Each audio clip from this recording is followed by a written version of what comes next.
जय हिंद साथियों। आज हमारे target study IAS YouTube channel पे आप सभी को बहुत बहुत स्वागत करता हूं। आज हम कक्षा 8 की हिस्ट्री का एनसीईआरटी स्टार्ट कर रहे हैं, जो कि हमारे इस चैनल के माध्यम से आप सभी को क्लास 8 से लेकर के क्लास 12 तक के सभी एनसीईआरटी को कवर कराया जाएगा बिल्कुल फ्री में। तो आज हम जो है हिस्ट्री स्टार्ट कर रहे हैं और इसमें डेली एक हिस्ट्री पॉलिटी एक डेली का क्लास लिया जाएगा। उसी तरह 8 का हिस्ट्री अगर स्टार्ट किए हैं तो 8 का पॉलिटी भी स्टार्ट करेंगे हम। उसी तरह हम जो है 12 तक का ऑल एनसीईआरटी आपको इस यूट्यूब के माध्यम से कवर कराएंगे और पूरा फ्री रहेगा। इसका टेलीग्राम चैनल आपको लिंक में दे दिया जाएगा, जहाँ से आप इसका पीडीएफ भी ले सकते हैं। तो चलिए आज हम कक्षा 8 की चैप्टर फर्स्ट से स्टार्ट करते हैं। फर्स्ट चैप्टर में है कैसे कब और कहाँ। देखिए स्टूडेंट, इसका जो है हम एक समरी बनाए हैं, ठीक है। मेरे पास कुछ ऐसा साधन नहीं है, ज़्यादा साधन नहीं है, जिसकी वजह से हम पेन और कॉपी पे ही समरी बनाए हैं। बट धीरे धीरे आगे जो भी है इसका डिजिटल रूप हम लाने का कोशिश करेंगे पीडीएफ में। तो इसका समरी है, देखिए चैप्टर का ही नाम है कब कहाँ और कैसे, ठीक है।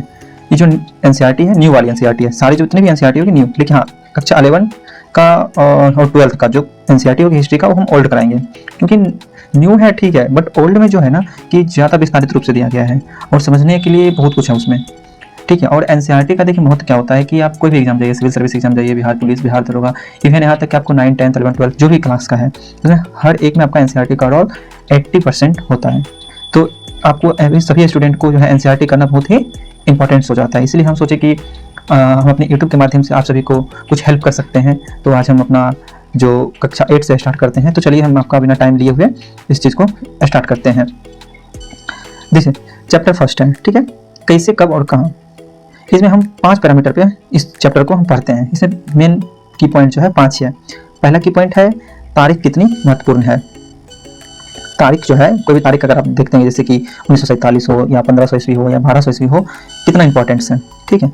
कौन सी तारीख महत्वपूर्ण है, कौन सी तारीख महत्वपूर्ण नहीं है, ठीक है। और अवधि जो होता है, अवधि को हम कैसे डिसाइड कर सकते हैं कि कौन सा अवधि में क्या हुआ, कौन सा अवधि में हिस्ट्री का बंटवारा हुआ, कितने काल उसका कैसे विभाजन हुआ, कितने पार्ट में विभाजन हुआ, इस अवधि को हम कैसे तय कर सकते हैं। उसके बाद चौथा है औपनिवेशीकरण सिद्धांत, ठीक है। औपनिवेशीकरण सिद्धांत जो है, जो आपको जो है 1857 के बाद को देखने को मिलता है।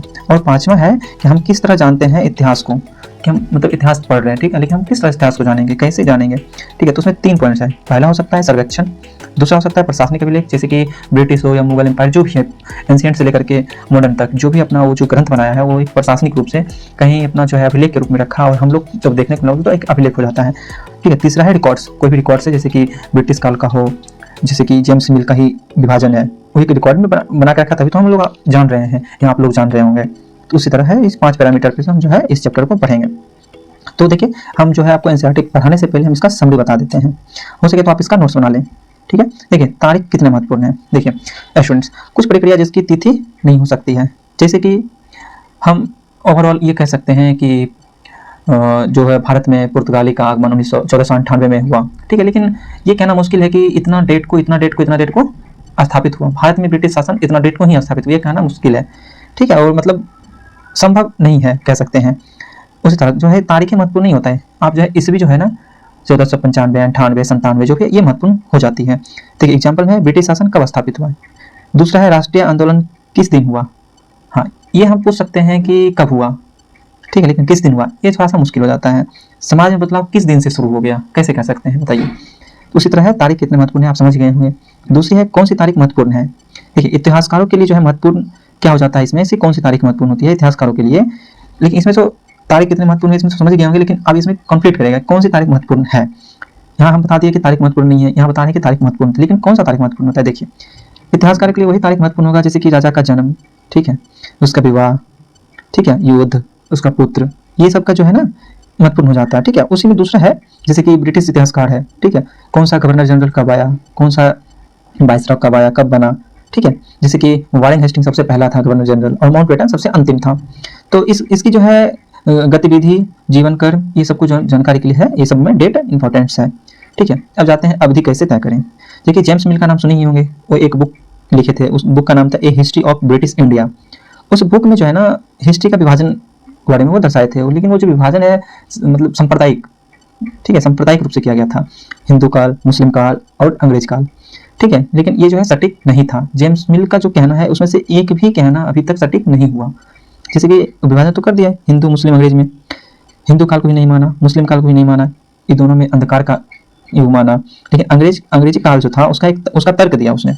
तर्क क्या दिया कि संपूर्ण एशिया समाज की जो सभ्यता है यूरोप से पीछे है। जो एशिया है, एशिया किससे पीछे? यूरोप की सभ्यता से, संस्कृति से। ठीक है, पहनावा, खान पान, विकसित इंडस्ट्रियल जितनी सारी चीजें होती है उससे जो है संपूर्ण एशिया पीछे है। ठीक है, दूसरा थे हिंदू और मुस्लिम तानाशाह थे, निरंकुश थे। ठीक है, अंधकार का युग, जातिगत बंधन था, अंधविश्वास था। ठीक है, ब्रिटिश जब आए तो सभ्यता सिखा दिए, उनका कहना है। हिंदू काल को नहीं माना, मुस्लिम काल को नहीं माना, उस टाइम कुछ भारत में विकसित हुआ ही नहीं। चाहे मराठा का शासन हो, राजपूत का हो, सिख का हो, जाट का हो, राजपूत का हो, चाहे मुगल हो, लोधी वंश हो, दिल्ली सल्तनत का हो, उसमें से कुछ नहीं विकसित हुआ। लेकिन जब अंग्रेज आया तभी भारत में विकसित हुआ, इसका कहना यह था। क्योंकि पूरी तरह से जो है ये मतलब मान्य युग नहीं है। ठीक है, तो इसी में आपका इसी चैप्टर में एक अंतिम क्वेश्चन होगा आपको कि जेम्स मिल के जो नजरिया है उसमें क्या प्रॉब्लम्स है, उसमें क्या मतलब समस्या आ रही है, उसके बारे में आपको क्वेश्चन दिया हुआ लिखने के लिए। देखिए उसमें समस्या क्या थी। सबसे पहले मध्यकाल को नहीं माना। ठीक है, आधुनिक काल में जो है ना, आधुनिक काल जब ब्रिटिश आए तो उसमें क्या है ना कि विज्ञान माना, कला, संस्कृति, लोकतंत्र, समानता। कहना है उसका मतलब है कि जब ब्रिटिश आया तभी ये सब हुआ, मध्यकाल में ये सब नहीं था, प्राचीन काल में ये सब नहीं था।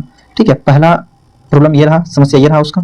दूसरा समस्या क्या है? देखिए वास्तव में अगर हम ऐसा कह सकते हैं, ठीक है, ये सब नहीं था। जेम्स मिल का कहना है कि ऐसा विज्ञान, कला, संस्कृति, लोकतंत्र, समानता था। लेकिन वास्तव में क्या था? देखिए वास्तव में था क्या कि ना तो वहाँ पे स्वतंत्रता था, ना समानता था, ना न्याय था, ना आर्थिक प्रगति, सब खत्म था, सब कुछ नहीं था। ठीक है, ये उसकी जो है ना समस्या है। आप इसको डेडिकेट करके लिख सकते हैं, अपनी भाषा में भी बना करके लिख सकते हैं। ठीक है, इसी चीज को दूसरा इतिहासकार जो है औपनिवेशीकरण का सिद्धांत दिया, इसी चीज को। ठीक है, विज्ञान, कला, संस्कृति, लोकतंत्र, इसी चीज को है औपनिवेशीकरण का दिया। ये वर्ष को जो है ना औपनिवेशीकरण युग कहा। ठीक है, जैसे कि देखिए एक देश दूसरे देश के दबदबे में परिवर्तन करेगा, जैसे कि पॉलिटिकल, इकोनॉमिक, सामाजिक, सांस्कृतिक। ठीक है, तो जो दूसरा इतिहासकार है इसको औपनिवेशीकरण कहा गया। ठीक है, इसको हम जो है पॉलिटिकल औपनिवेशीकरण भी कह सकते हैं। ठीक है, तो देखिए ये तो था पूरा समरी। ठीक है, समरी था, ये आप नोट्स बना सकते हैं, इसको एक तरह से शॉर्ट नोट्स भी कह सकते हैं। ठीक है, इस चैप्टर में कुछ ज़्यादा खास नहीं है, यही है। तो चलिए हम आपको जो है आप जो बुक रीडिंग करते हैं, ठीक है, और बुक रीडिंग करके आपको जो है समझाने की कोशिश करते हैं। चलिए देखिए पहला चैप्टर है कैसे, कब और कहाँ। पहले था तारीखें कितनी महत्वपूर्ण होती है। एक वक्त था जब इतिहासकार तारीखों के जादू में ही खोए रहते थे। कब किस राजा की ताजपेशी हुई, कब कौन सा युद्ध हुआ, इन्हीं तारीखों का गर्मागर्म बहसें चलती थी। आम समझ के हिसाब से इतिहास को तारीखों का पर्याय माना जाता था।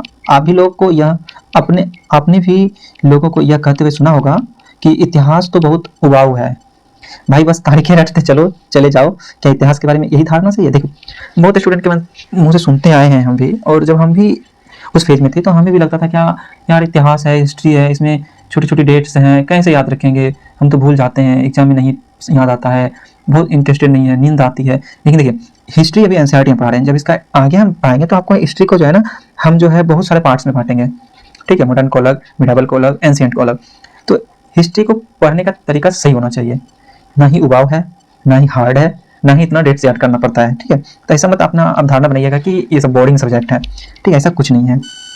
ठीक है, तो ये जो है समझ गए होंगे। देखिए रोजमर्रा की जिंदगी में हम अपने आसपास की चीज़ों पर हमेशा ऐतिहासिक सवाल नहीं उठाते हैं, हम चीज़ों को स्वाभाविक मानकर चलते हैं। बात सही है, मानो जो कुछ हमें दिख रहा है वो हमेशा से ऐसा ही रहा हो, लेकिन हम सबके सामने कभी कभी अचंभे के क्षण आते हैं। कई बार हम उत्सुक हो जाते हैं और ऐसे सवाल पूछते हैं जो वाकई ऐतिहासिक होते हैं। किसी व्यक्ति को सड़क किनारे चाय के घूंट भरते देखकर आप इस बात पर हैरान हो सकते हैं कि चाय या कॉफी पीने का चलन शुरू कब से हुआ होगा। देखिए जैसे कि हुआ ना कि ब्रिटिश सरकार की किस दिन मतलब भारत में सत्ता स्थापित हुआ, समाज सुधार किस दिन से हुआ, उसे हम ये कह सकते हैं कि रेलगाड़ी किस दिन से चलना शुरू हुआ, चाय जो पी रहे हैं, चाय जो प्रथम व्यक्ति किस दिन पिया होगा। तो ये अचंभित सवाल है। ठीक है, इसी तरह जो है जो तारीखें जो है कितनी इंपॉर्टेंस है उसका जो है डेडिकेट इसमें करता है। ठीक है, अब देखिए इसमें से जो है कौन सी तारीखें महत्वपूर्ण है, कुछ तारीखों का महत्वपूर्ण मानने का पैमाना क्या है, इसका कुछ तो पैरामीटर होगा। हम जो तारीखें चुनते हैं, जिन तारीखों के इर्द गिर्द हम अतीत की कहानी बुनते हैं या सुनते हैं या बताते हैं, वे अपने आप में महत्वपूर्ण नहीं होती है। वो इसलिए महत्वपूर्ण हो जाती है क्योंकि हम कुछ खास घटनाओं को महत्वपूर्ण मानकर चलने लगते हैं। अगर अध्ययन का विषय बदल जाता है, अगर हम नए मुद्दों पर ध्यान देने लगते हैं तो महत्वपूर्ण तारीख भी बदल जाती है। बात सही है। एक उदाहरण पर विचार कीजिए। भारत में ब्रिटिश इतिहासकार ने जो इतिहास लिखे उनमें हर एक गवर्नर जनरल का शासनकाल महत्वपूर्ण है। ये इतिहास प्रथम गवर्नर जनरल वॉरेन हेस्टिंग के शासन से शुरू होते थे और आखिरी वायसराय लॉर्ड माउंटबेटन के साथ खत्म होते थे। तो जैसे कि हम आपको इंट्रोडक्शन में ये चीज़ बता ही चुके हैं, आप इस चीज़ को समझ ही गए होंगे। ठीक है, उसी तरह अलग अलग अध्यायों में हम दूसरे governor general Hastings, Wellesley, Bentinck, Dalhousie, Canning, Lawrence, Lytton, Ripon, Curzon, Hardinge, Irwin के बारे में भी पढ़ते हैं। ये जो आप मॉडर्न हिस्ट्री जब पढ़िएगा तो आपको अनेक वायसराय, गवर्नर जनरल, गवर्नर कब बना, वायसराय क्या है, सब चीज़ के बारे में आपको पता चलेगा। इस इतिहास में गवर्नर जनरलों और वायसरायों का कभी ना खत्म होने वाला सिलसिला ही छाया रहता था। मतलब एक खत्म हुआ, जैसे आज खत्म, आज ही दूसरा आ जाएगा, कल खत्म, कल ही दूसरा आ जाएगा। मतलब ये अब्सेंट कभी नहीं रहा, छाया में नहीं रहा कभी। ठीक है, इतिहास की इन किताबों से सारी तारीखों का महत्व इन अधिकारियों, उनकी गतिविधियों, नीतियों, उपलब्धियों के आधार पर ही तय होता है। जैसे कि एम्बेसडर एक वायसराय था, वो मुश्किल से 2 साल के आसपास शासन किया, बट उसके शासनकाल में कोई ऐसा बड़ा युद्ध या ऐसा बड़ा कोई बदलाव या कुछ भी ऐसा नहीं हुआ, तो उसका हम लोग याद नहीं रखते हैं।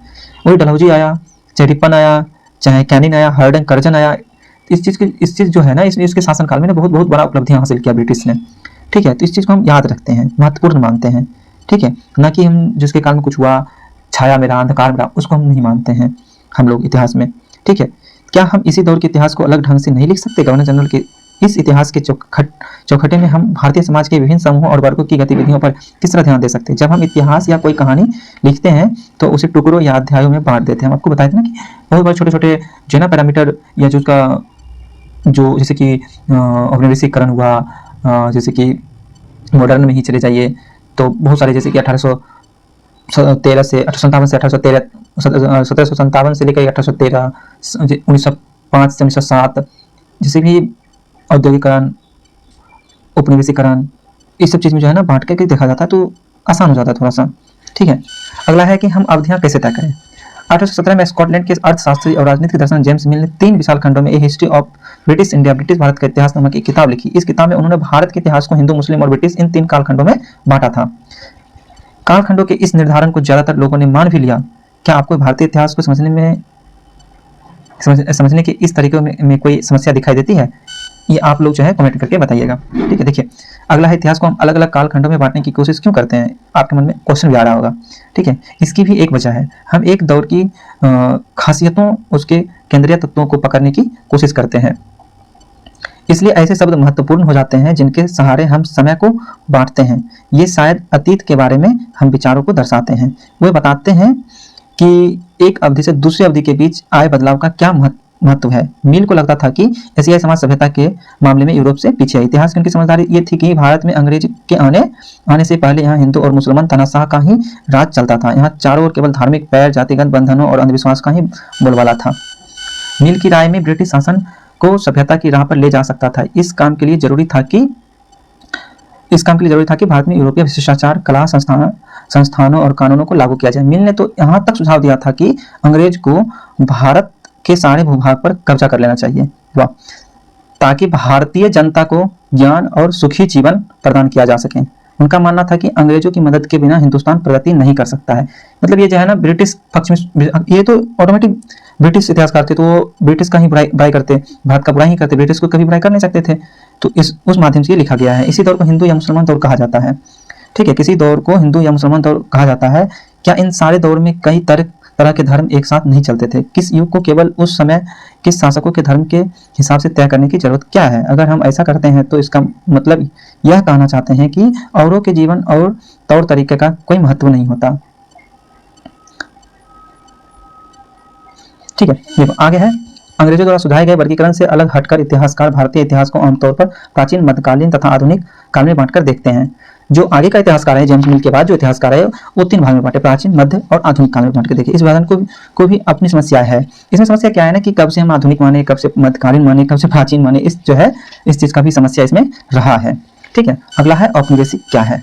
ठीक है, इस किताब में आप पढ़ोगे कि इस तरह अंग्रेजों ने हमारे देश को जीता और स्थानीय नवाबों और राजाओं को दबाकर अपना शासन स्थापित किया। आप देखेंगे कि किस तरह उन्होंने अर्थव्यवस्था व समाज पर नियंत्रण स्थापित किया, अपने सारे खर्चों को निपटाने के लिए राजस्व वसूल किया, अपनी जरूरत की चीज़ों को सस्ती कीमत पर खरीदा। जैसे कि हस्तशिल्प उद्योग को बन गया, उतना बड़ा, मतलब पूरे विश्व में हम कह सकते हैं कि जो व्यापार होता था उसका अकेला जो है 40% व्यापार सिर्फ बंगाल करता था, उसको खत्म किया। ठीक है, हस्तशिल्प उद्योग खत्म किया, किसान को जो है मजबूर किया, ठीक है, ये सब चीज़ जो है लेकिन जल्द ही आप ये समझ जाएंगे कि सारे वर्ग और समूह इन बदलावों को एक ही ढंग से अनुभव नहीं कर रहे थे। इसलिए इस किताब में हमारे अतीत यानी अतीतों पर केंद्रित नाम दिया गया है। हम किस तरह जानते हैं इतिहास को, ठीक है। भारतीय इतिहास के पिछले 250 साल का इतिहास लिखने के लिए इतिहासकारों को स्रोतों का इस्तेमाल करना पड़ता है। पहला है अभिलेख तैयार करता है, ठीक है। अभिलेख देखो क्या होता है, सरकारी रिकॉर्ड इतिहासकार का एक महत्वपूर्ण साधन होता है। अंग्रेज की मान्यता थी कि चीजों का लिखना बहुत महत्वपूर्ण होता है। उनके लिए हर निर्देश, हर योजना, नीतिगत फैसले, सहमति, जांच को साफ साफ लिखना जरूरी था। ऐसा करने के बाद चीजों की अच्छी तरह अध्ययन किया जा सकता था और उन पर वाद विवाद किया जा सकता था, ठीक है। को यह भी लगता था कि तमाम अहम दस्तावेजों और पत्रों को संभाल कर रखना जरूरी है। लिहाजा उन्होंने सभी शासकीय संस्थानों में अभिलेख कक्ष भी बनवाए थे। तहसील में दफ्तर, कलेक्टर, कमिश्नर दफ्तर, प्रांतीय सचिवालय जो भी है, कचहरी, सबके रिकॉर्ड रूम होते थे, ठीक है। ये पहला था अभिलेख। उसके बाद जो है सर्वेक्षण का बढ़ता महत्व। सर्वेक्षण का जो है बढ़ता महत्व। औपनिवेशिक शासन के दौरान सर्वेक्षण का चलन भी महत्वपूर्ण होता गया। अंग्रेजों का विश्वास था कि किसी देश पर अच्छी तरह शासन चलाने के लिए उसको सही ढंग से जानना जरूरी होता है। 19वीं सदी की शुरुआत तक पूरे देश का नक्शा तैयार करने के लिए बड़े बड़े सर्वेक्षण किए जाने लगे। गाँव में राजस्व सर्वेक्षण किए गए। इन सर्वेक्षण में धरती की सतह, मिट्टी की गुणवत्ता, वहाँ मिलने वाले पेड़ पौधे और जीव जंतुओं तथा स्थानीय इतिहासों व फसलों का पता लगाया जाता और जो है इस चीज को जो रिकॉर्ड बनाया जाता था। अधिकृत रिकॉर्ड से क्या पता चलता है, ठीक है। अधिकृत रिकॉर्ड के इस विशाल भंडार से हम बहुत कुछ पता लगा सकते हैं। फिर भी इस बात से नजरअंदाज नहीं किया जा सकता है कि ये सारे सरकारी रिकॉर्ड्स है। इनसे हमें यह भी पता चलता है कि सरकारी अफसर क्या सोचते थे, उनको क्या चीज में दिलचस्पी थी, वो कहना क्या चाहते थे, करना क्या चाहते थे, वो महसूस क्या करते थे, कार्रवाई क्या, मतलब क्या क्या कार्रवाई कर सकते थे। इन बातों को जानने के लिए हमें कहीं और देखना होगा। हम ऐसे दूसरे स्रोतों की तलाश में निकलते हैं तो उनकी भी कोई कमी नहीं रहती, लेकिन सरकारी रिकॉर्ड्स के मुकाबले उन्हें ढूंढना जरा मुश्किल होता था। सरकारी रिकॉर्ड्स क्या होता है कि सरकार अपना एक जगह इकट्ठा करके रखता है और ऐसे कहीं इधर कभी इधर, मतलब उसको खोजना बहुत मुश्किल होता है। लेकिन सरकारी एक जगह होती है तो उसको खोजना थोड़ा आसान होता है। लेकिन ये सारे स्रोत उन लोगों ने रचे हैं जो पढ़ना लिखना जानते थे। इनसे हम यह पता नहीं लगा सकते हैं कि आदिवासी और किसान, खदानों काम करने वाले मजदूर या सड़कों पर जिंदगी गुजारने वाले गरीब किस तरह अनुभवों से गुजर रहे थे। ये सब जो है पढ़ा लिखा संपन्न लोग लिखे हैं, लेकिन जो गरीब है, नीचे तबके की है, जिसके पढ़ने लिखने नहीं आता, उसका क्या गतिविधियां होगी, उसके क्या मजबूरियां होगी, क्या अनुभव होगा, उसके क्या ऊपर बीत रहा होगा, हम कैसे जानेंगे हम लोग। ये सब चीज़ का भी इसमें जो है बाधाएं हैं, ठीक है। आगे इसका क्वेश्चन है तो हम आगे अगले सीरीज में इस सब का क्वेश्चन भी आप लोग को कराएंगे। तो हमारे इस यूट्यूब चैनल को सब्सक्राइब कीजिए और अपने दोस्तों के पास शेयर कीजिए, ठीक है। इसमें आपको धीरे धीरे बेनिफिट होगा। ये नहीं है कि एकाएक आप सोचिएगा कि बेनिफिट हो, तो ऐसा नहीं है, ठीक है। तो चलिए आप सभी को पुनः नमस्कार, ठीक है, और धन्यवाद।